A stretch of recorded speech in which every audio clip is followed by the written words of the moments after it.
Good morning on this Tuesday. Welcome inside the Duke Sport Shop Studios, downtown Newberry. Dan Hardenbrook, glad to have you along as we take a look at your latest local news from around the region. It is your Newberry News Update here on M-123FM. In your local news this morning, Helen Newberry Joy Hospital Healthcare Center has updated their patient visitation rules with COVID-19 cases on the rise.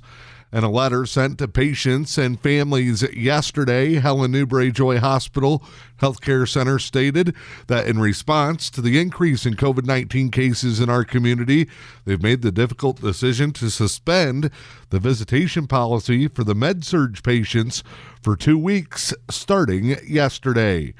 Helen Newberry Joy says that patients, family, and staff members' health and safety is their top priority, and they'll continue to make every effort to minimize risk and ensure the health and well-being of all patients and staff. The visitation restriction will balance preventing the spread of coronavirus that's causing COVID-19 cases, along with the needs of patients and their loved ones. Visitor restrictions may be an inconvenience and a source of frustration, especially at a time when you wish to be with friends or loved ones. HNJH says that they sincerely apologize for any trouble or confusion that the restrictions may cause and encourage you to stay in touch with patients through phone calls or video conferencing. The hospital also says that they would like patients and families to know that they've implemented the new rules for one simple but critically important reason: to keep you, your friends, families, and their staff safe and healthy. The statement concludes with the hospital saying that they want to thank the public for their patience and for placing the trust in them, and again, sincerest apologies for any inconvenience it may cause.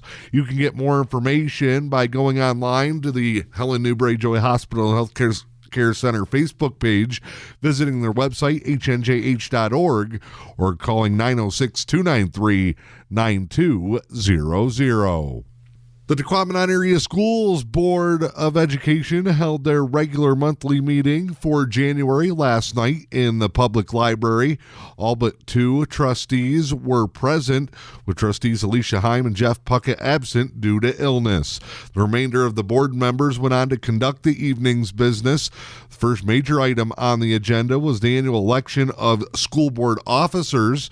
The board approved the following nominations and positions: Board President Stuart McTiver, Board Vice President Larry Vincent, Board Secretary Jeff Puckett, and Board Treasurer Bruce Klussmeyer. All of those nominations and positions were voted through unanimously. Superintendent Stacy Price also presented a modified test-to-stay plan for Tequamanon area schools. The plan will allow students who are exposed to others that test positive to stay in school by testing negative. The modified plan will align quarantine and testing time periods with MDHHS recommendations set statewide. Test-to-stay plans are becoming popular among districts across the state. We're looking ways to keep students who are not COVID positive but deemed close contacts in the classroom while avoiding widespread shutdowns and moves to virtual learning. Under the board-approved plan at last night's meeting, Tequamanon area schools' new test-to-stay plan will look like this. COVID-19 positive students and staff will not be allowed in school for 5 days from symptom onset. If those who are positive show no symptoms, they may return to the facility on day 6. Students who become identified as a close contact due to a positive case at school can now follow the quarantine guidelines. If they're fully vaccinated, students and staff can avoid quarantine as long as they are symptom-free. Unvaccinated students and staff that are not showing symptoms will strongly be recommended to wear a mask and be tested on all 5 days of the program. Students and staff with a negative test result will stay in school, be cleared to participate in all activities. Students and staff that test positive will be sent home to quarantine.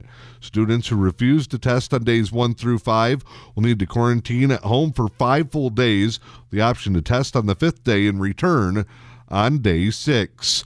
Tequamanon area schools will offer the testing each school day starting at 7:30 a.m. in the gym. Students will need to test negative to stay in school, Bus students requiring testing will need to report to the gym immediately upon arrival for testing on those days. Anyone with questions or who needs more information can contact Superintendent Stacy Price at the school for more information. Engadine Consolidated Schools has informed their families that with COVID cases rising within the school system, they're asking families to keep sick students at home, as many of the cases are manifesting as other illnesses. In a statement, Engadine Consolidated Schools also said that the school does have testing options available at no cost for students and staff for any parent or community member who suspects they may have contracted COVID. More information about COVID and Engadine Consolidated Schools reaction and plans that are in place, they can visit the Engadine Consolidated Schools website, look for the COVID cases at school link, or click the health link from the main page to be directed to information provided by the LMAS Health Department or the CDC. Engadine also says there's updated information about quarantines and isolations on their Facebook page and websites as well. The Village of Newberry will hold their regular council meeting tonight. That'll be 6 o'clock at the offices at 307 East McMillan Avenue. Agenda items include the approval of minutes and submission of bills and financial statements. Total expenses for the Village of Newberry monthly payables total $60,935.84, while the total amount for the Water and Light Board comes in at $33,828.64. There's also approval of a bill from Consumers Energy, the amount of $71,688.87. Matt Trudeau from UPEA will also provide an update on potential funding for upcoming mandated water projects, as well as an update on Senate Bill 565. Unfinished business for the Village Council tonight will include the ongoing solid waste disposal contractor, with a public hearing set for March 15th at 6 o'clock. Michigan SRF sewer loan intent to apply. Updates on major and local streets, as well as state and local fiscal recovery funds. Reducing trustee public hearings for February 15th, as well as public comment follow-up from the previous meeting. The Village Council will also appoint a president pro tempore, get an update on the scrap metal dumpster for Save the Bells, and receive updates on the ending of the energy optimization program, as well as a bond payment schedule for 2022, and an update on the 2021 audit. Committees and boards will also provide their reports. Village Manager Allison Watkins also give her monthly report as well. The Village Council meeting is tonight, 6 o'clock at 307 East McMillan Avenue. COVID not just causing havoc here locally, but statewide as well. The Michigan House of Representatives has announced they will not be conducting any votes this week due to the spike of COVID-19 cases around the state. Speaker of the House, Jason Wentworth, said that the House of Representatives currently has many members and staff who are either awaiting test results, need to be tested after close contacts, or have tested positive themselves. The House will technically be in session for the week, but no votes will take place. House committees might still meet depending on the chair's decision, but floor votes will not start back up till sometime next week. The House of Representatives says that all other state services from the Capitol will still be available, and lawmakers' offices will still be available for calls from the public. That is your latest local news this morning. It's your Newberry News Update here on M123 FM. Time now to check in with sports this morning. A couple of big East End boys basketball matchups coming your way tonight. The Newberry boys look for their third straight win. They'll be at home to take on the Brimley Bays at the J.L. DeCook Gymnasium. 5:45, the JV contest. Varsity game will follow. Newberry is 2-4 on the season. Brimley comes in at 4-2, but has not played a game since over Christmas break due to COVID concerns within their school district, causing many events to be canceled. The Bays and Indians game will be live with video on our M123 FM and EUP Sports Network Facebook pages. You can also catch the game on YouTube via the Newberry News.